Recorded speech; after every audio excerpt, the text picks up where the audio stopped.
Viva থেকে বাতিল করা হবে, এরকম অধঃপতিত শিক্ষা ব্যবস্থায় আমরা আর ফিরে যেতে চাই না। এমন শিক্ষা ব্যবস্থারও তো আমাদের সুযোগ রয়েছিল, এমন মানুষও তো এই শিক্ষা ব্যবস্থায় আমরা নিজেদেরকে নিজেদের মতো করে তৈরি করার সুযোগ হয়েছে। আখণ্ড নিমজ্জিত এরকম দুর্নীতিতে ভরা একটা বাংলাদেশ, যারা শুধুমাত্র মসজিদের ইমামতি করার যোগ্যতা অর্জন করেন নাই, যারা শুধুমাত্র জানাজা করাবার ইমামতি করেন নাই, যারা সংসদ সদস্যকৃত হন না, যারা মন্ত্রণালয় পরিচালনা করেছেন এবং মন্ত্রণালয় পরিচালনা করে তারা চ্যালেঞ্জ করেছেন সংসদে এবং সংসদের বাইরে, যদি 2 টাকার চ্যালেঞ্জে আমাদের কেউ দুর্নীতি প্রমাণ করতে পারে, তাহলে শুধু মন্ত্রণালয়, শুধু সংসদ সদস্য পদ না, জামাত ইসলামীরও আমরা সহযোগী সদস্য পদ থেকে প্রত্যাহার করব।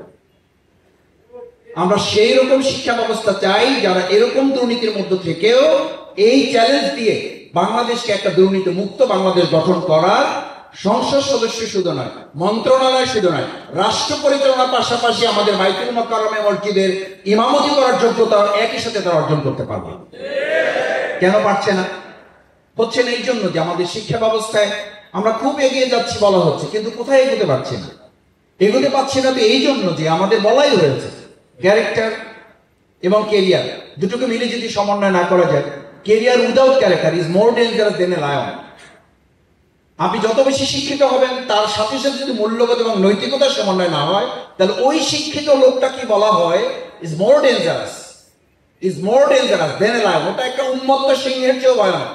এই ভয়ানক পরিণতি তো আমরা জাহাঙ্গীরনগর বিশ্ববিদ্যালয়, আমাদের ইডেন কলেজ এবং অন্যান্য প্রতিষ্ঠানগুলোতে আমরা দেখেছি। এই জগতে আর বাংলাদেশ ফিরবে না ইনশাআল্লাহ।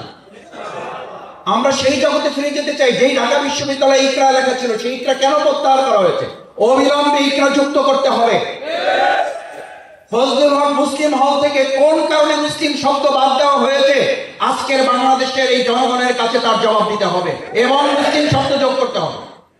কবি নজরুল ইসলাম কলেজ থেকে কেন ইসলাম তুলে দিতে হবে? এমন বাংলাদেশের জন্য কি এই দেশ ৭১-এ স্বাধীন হয়েছিল? যদি তাই হয়ে থাকে, সেই কারণেই কিন্তু 2024 সালে 5ই আগস্ট আবার এই কারণেই স্বাধীন হয়েছে।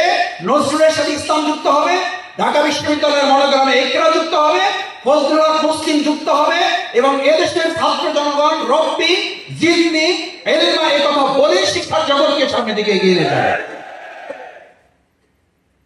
এর বাইরে গিয়ে আমাদের আসলে বাঁচার আর কোনো উপায় নেই। এই জন্য যে শিক্ষা ব্যবস্থাকে বলা হয় মোর ইউ রিড লার্ন, আপনি যত শিখবেন, এখন আমাদের এক শিক্ষক বলতেন, যত শিখবা তত আর্ন এবং আর্ন পাবা।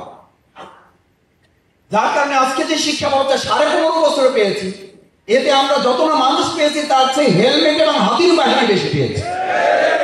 আগামী দিনে আর শিক্ষা ব্যবস্থার হেলমেট এবং হাতির বাহিনী তৈরির ব্যবস্থাপনা এই বাংলাদেশের মানুষ দেখতে চায় না। অন্তর্বর্তীকালীন এই সরকার আশা করি হেলমেট এবং হাতুড়ি বাহিনীর পরিবর্তে বাংলাদেশের দেশপ্রেমিক সেরকম কিছু যোগ্য নাগরিক তৈরি করবে